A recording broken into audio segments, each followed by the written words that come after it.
هو حقيقه الاستاذ احمد الفيشاوي كان مرتبط بافلام وتصوير، فدي عشان كده كان عنده فيلم عادل مش عادل بالسيستم، والفيلم الاخير نقدر ضيوفه، فاوقاته ما سمحتش ان هو يبقى معانا في التصوير.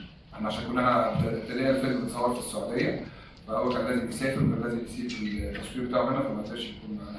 اعتذر لك يا شريف جدا.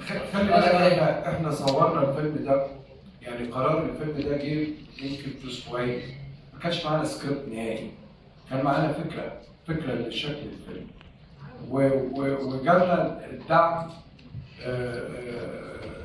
من معالي المستشار، وكانت فرصه لما قلنا انه نقدر نروح نحضر 28 اكتوبر نقدر نصور تايسون فيوري ويبقى هو ده اللي هيساوي.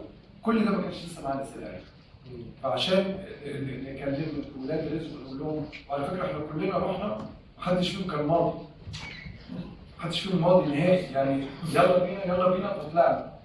فطبعا فيشاوي قال لك لا استنوني انا قدامي 3 افلام قدامي 6 شهور. فاحنا عشان كده بقول لك احنا استغلينا فرصه ان نطلع نصور في يوم الفايت بتاع تايسون فيوري، لانه انا بالنسبه لي ما كنتش مصدق انه ممكن نعمل ده، انك تقدر تدخل في فايت عالمي في وسط الناس دي كلها، واحنا كرو كده نخش ويدخل احمد عز وعمرو في وسط البيت ونعمل حوار وحديث ونسجل، يعني عمليه صعبه جدا، فده اللي خلانا نجري.